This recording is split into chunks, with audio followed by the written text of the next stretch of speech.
es fácil. Está en más sitios, pero principalmente afecta a los cosméticos y a los productos de limpieza que utilizamos en casa. Suavizantes. Exacto, suavizantes, jabones. Y el problema que tenemos con esos productos es que la regulación es bastante laxa. Entonces, no lo dejan nunca muy claro. Si te fijas, no es lo mismo mirar la fórmula INCI de un cosmético que de un producto de limpieza, porque es como mucho más, un poquito más turbio. Entonces, los pacientes sensibilizados tienen bastantes más problemas para encontrar productos que no les cause reacción. Entonces, después del catón, que ya te digo que ahora mismo es la estrella y que yo espero que se acabe regulando en los próximos años, la segunda son las fragancias, que lo habíamos comentado antes. Alrededor del 4% de la población está sensibilizada a las fragancias. Y además las fragancias están incluidas en los aceites esenciales, que a veces la gente compra aceites esenciales pensando que, bueno, pues me pongo un aceite natural porque esto seguro que me va bien porque es natural. Y fatal, desastre. O sea, nos da muchísimos problemas. Vemos muchos pacientes. Hay pocos estudios al respecto porque la mayoría de gente que utiliza aceites esenciales se ha visto que cuando ve que tiene algún tipo de irritación los deja de utilizar. Entonces, no tenemos muchos datos muy fiables al respecto, pero cada vez vemos más problemas con todo tipo de aceites esenciales. Hay algunos que podemos testar con estas pruebas de alergia. Y luego la parafenilendiamina, que ya lo hemos comentado. Luego también vemos a veces alergias a filtros solares. Filtros solares orgánicos, ¿vale? Principalmente la benzofenona 4 y el ortocrileno, nada más, ¿vale? Esto no es para crear alarma, o sea, es totalmente necesario. No, eso está documentado, o sea,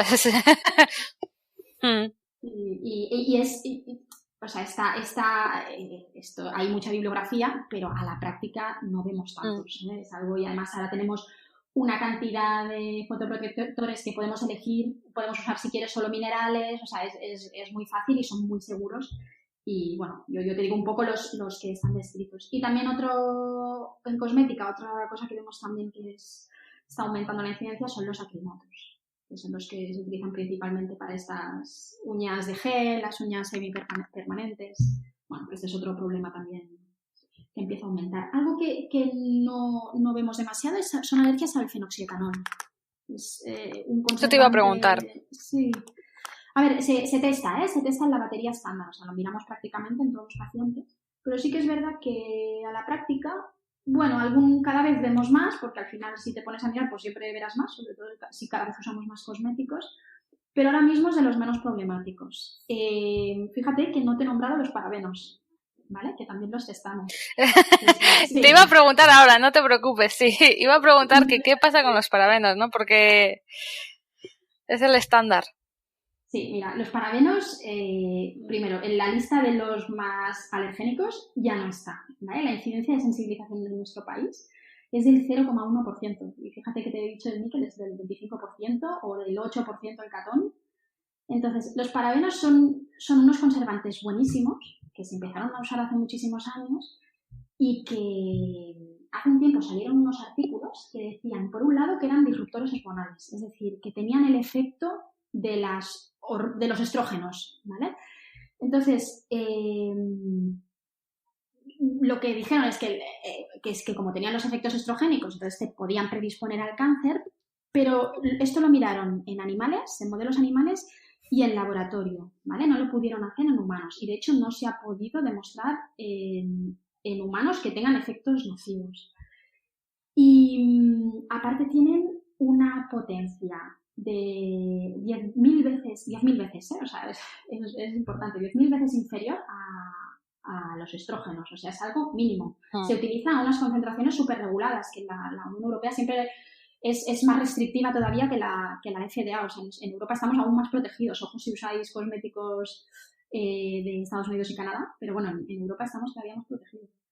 Y luego también se vio con los parabenos, decían también que producía cáncer de mama. Y esto fue porque cogieron unos tumores de mama, también se presentó en un paper hace unos años, y vieron que estos tumores tenían parabenos, ¿vale? Pero se dieron cuenta que había parabenos en estos tumores, tanto en pacientes que se aplicaban productos con parabenos en las axilas como los que no, en mujeres básicamente. Entonces, la conclusión es que de ninguna manera no se ha podido demostrar que haya causalidad, o sea, que los parabenos estén produciendo cáncer de mama, ningún tipo de cáncer, y además se utiliza a unas concentraciones bajísimas.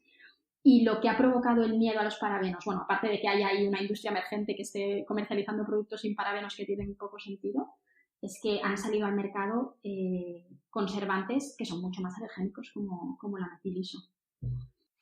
Sí, además, hace poco, no me acuerdo en qué mes, pero bueno, este año, en el 2019, salía que los parabenos son el no alérgeno otorgado por la Asociación de Dermatitis de Contacto estadounidense. Entonces, realmente no tiene mucho sentido, sobre todo en el campo de la dermatología, ¿no? Porque se usan también como conservantes en la industria alimentaria, en la industria farmacéutica. Muchas pomadas farmacéuticas con medicamentos contienen parabenos para conservar la fórmula. Sí, sí. Y te diré que en la práctica vemos poquísimos. Esto que comentas de la lista, Estados Unidos hace una lista del alérgeno del año desde el año 2000 o así, y este 2019 es el primer año que hablan de un no alérgeno. Y esta lista se hace un poco para sensibilizar a los consumidores y a la industria de los problemas con los productos que estamos utilizando, pues para apretar un poco para que se prohíban o se regulen, pero es que lo que se está viendo es que los parabenos siguen siendo los más seguros. Y luego tenemos otro problema muchas veces, ¿no? Porque, claro, tenemos sustancias como son los aceites esenciales que están incorporados en muchas cremas. Entonces, pues estamos en verano, nos ponemos nuestra cremita con aceites esenciales, protección solar, y salimos y nos exponemos al sol. Podemos producir una reacción que se conoce como fototóxica y tener fotosensibilidad debido a estos ingredientes que contienen las cremas en reacción con la radiación solar. Pues sí. Sí, o sea, es verdad que se está popularizando mucho el uso de los aceites esenciales, porque además hay algunos que dicen que protegen, que tienen que permiten una cierta, tienen un SPF bajísimo, no sé si un 2, un 10, bueno, esto es una barbaridad, ¿vale? Porque no hay ningún tipo, no está estandarizado, no hay ningún tipo de estudio detrás que lo avale bien. Entonces, si nos lo ponemos y nos exponemos al sol, es verdad que a la mayoría de gente no le va a pasar nada en cuanto a la alergia, porque luego está aumentando el riesgo de cáncer de piel, es posible que se queme, es un desastre aplicarlo a un niño, esto ya es un tema aparte, pero esto es un desastre. Pero sí que es verdad que al aplicarnos el aceite, este aceite esencial en la piel y exponernos al sol, podemos tener fotosensibilidad, ¿vale? Fotosensibilidad en forma de fototoxicidad. Fototoxicidad es cuando nos ponemos el producto en la piel y nos exponemos al sol, entonces la piel absorbe este producto y entonces al tocarnos a nosotros la radiación lumínica, que normalmente es el UVA, pues se desencadena una reacción que parece una quemadura solar, ¿vale? Dura más tiempo y es más grave, pero esto sería lo más light que nos podría pasar. Podríamos llegar a tener también una fotoalergia, que es que nos hagamos realmente alérgicos y que además son cuadros que a veces cuestan de diagnosticar, que se cronifican en el tiempo y que son bastante complicados, pero luego ahora por ejemplo empiezan a haber casos publicados con aceite de lavanda o bueno, hay varios, hay varias cosas, pero cada vez vemos más sensibilización porque la gente utiliza esos aceites de forma inadecuada o creyendo que son mucho más seguros que los cosméticos convencionales, y el hecho de exponernos directamente al sol pues aún peor, es mucho peor. Sí, además es que los aceites esenciales son como unas 150, 200 sustancias químicas en una sola gota. En función del laboratorio que te lo comercialice, puede estar quimiotipado o no, es decir, caracterizado químicamente de tengo tanto por ciento de este terpeno o del limonene, etcétera. Y para mí, o sea, son unos ingredientes que hay que tener mucho respeto, porque también se usan en terapia y se están empezando a usar en la medicina, está saliendo ahora, pero no tenemos datos y necesitamos, desde mi punto de vista, unos conocimientos adecuados sobre cómo funciona cada ingrediente o cada compuesto químico presente en estos aceites esenciales. Es un poco peligroso para mí. Sí, es un poco arriesgadito. Sí. Y antes has mencionado las uñas de acrilato. Es cierto que también este año salió una noticia en un periódico en el que decía que bueno, que tu manicura te podía estar pues eso, poniendo en peligro pues la piel, y era el tema de los acrilatos. Tenemos mucha reincidencia de alergia a los acrilatos. ¿Cómo podemos detectarla, no? Porque nos pueden hacer la manicura, pero la alergia podemos presentarla, por así decirlo, en otra zona del cuerpo, ¿verdad? Pues mira, sí, esto se ha empezado a hablar hace poquito, se presentó en el Congreso Español el grupo del GEIRAC, que es el grupo es el grupo español de investigación de dermatitis de contacto y alergia cutánea, ¿vale? Lo que vieron es que está aumentando la incidencia de alergia a acrilatos, sobre todo en el contexto del uso de kits caseros, ¿vale? Se han empezado a vender kits caseros para hacerse la manicura de gel o estos esmaltes semipermanentes. Entonces, evidentemente, si tú lo compras y no tienes una formación específica de cómo utilizarlos bien, es relativamente fácil sensibilizarte. Cuando nosotros nos lo aplicamos, lo que nos ponemos es el monómero, ¿vale? Que es lo que sensibiliza. Luego aplicamos una fuente de luz, que eso también es un tema aparte porque hay algunas que son LEDs, pero hay otras que son radiación ultravioleta y estas en principio podrían tener un aumento de riesgo de cáncer de piel, pero muy bajo, pero bueno, hay que tenerlo en cuenta. Entonces, antes de que se polimericen, o sea, antes de aplicar la luz, es cuando el contacto con estas sustancias nos puede sensibilizar con relativa facilidad, porque los acrilatos son muy sensibilizantes. Entonces, hasta ahora lo veíamos en personas que se dedican al ámbito de la estética y que las realizan, y en usuarias era rarísimo. Y ahora empezamos a verlo cada vez más en usuarias. Y esto no tiene nada que ver con el esmaltado convencional de las uñas, que esto usa resinas. O sea, este que te dura unos días, teóricamente, y que al cabo de los días te lo tienes que recambiar, no es este. Estamos hablando del que es semipermanente, que aparte destroza la lámina ungueal y que tiene otros problemas.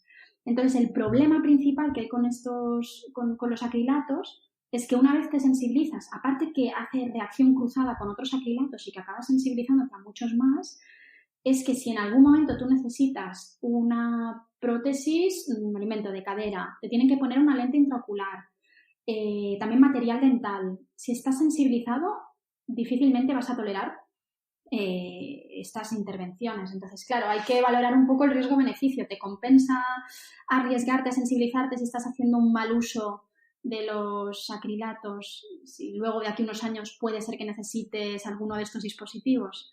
Es complicado, entonces se está intentando no prohibirlos, sino se está intentando desde el GEIDAC regular un poco el uso de estos dispositivos caseros, porque es que es un desastre y lo vemos cada día en las consultas.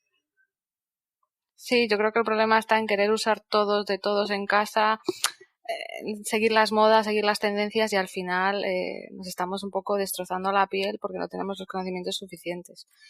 Y en el caso de las uñas de acrilato el problema está en la mezcla, ¿no? Porque al final es una reacción de polimerización y si no haces bien la mezcla, si no lo manipulas de manera correcta, pues tener un exceso del monómero inicial que suele ser el que da una mayor alergia. Totalmente. Y las reacciones que da pueden ser intensas, ¿eh? Normalmente lo vemos porque las pacientes nos vienen teniendo alrededor de las uñas como eczemas y la piel como endurecida, ¿vale? Esto sobre todo en las usuarias. Pero en casos un poco más avanzados, claro, allí donde toques, pues te pueden salir, aparte de las manos, puedes tener lesiones en la cara por transmisión, porque te haces de transmisor, o puedes tener en los brazos si te rascas, o sea, son lesiones que no solo afectan exactamente a la zona donde has aplicado el acrilato. Y en el caso de tener ya, yo creo que para redondear todo este tema un poco, ¿no? Porque al final muchas veces nos generamos nosotros mismos estas dermatitis de contacto por el querer usar todo aquello que vemos en las redes sociales sobre todo y tenemos una piel pues que no es todoterreno, ¿no? Tenemos una piel muy reactiva, una dermatitis atópica, una psoriasis, una dermatitis seborreica, lo que sea. ¿Qué consejo les darías tú a los oyentes o a los usuarios para evitar una inflamación y una dermatitis de contacto por cosméticos sobre todo? Pues mira, lo importante es tener la barrera cutánea sana, ¿vale? Esto es lo más importante. Entonces, las medidas que le damos a los pacientes, por ejemplo, con dermatitis atópica o pacientes con la piel muy seca, o esto es algo que hago yo misma y no tengo una dermatitis. O sea, lo que deberíamos hacer en general es, te digo un poco la lista de lo que recomendamos siempre. Evitar las bañeras, que esto lo deberíamos hacer todo, pero es verdad que con los niños no lo hacemos tanto. Es decir, ducharnos siempre que podamos, que sean cortas el mínimo tiempo posible, que además es mejor a nivel medioambiental. El agua caliente va fatal, que esto la mayoría de gente ya, pues que me encanta el agua caliente. Bueno, el agua caliente para la piel y para las pieles secas o reactivas es lo que les va peor. ¿vale? Duchas cortas con el agua templada. Entonces hay que usar los jabones, que si siempre es preferente, es muchísimo mejor usar Sindex que jabones, y aplicarlo solo en las zonas sucias, porque la gente se lava diariamente los brazos, las piernas, la barriga.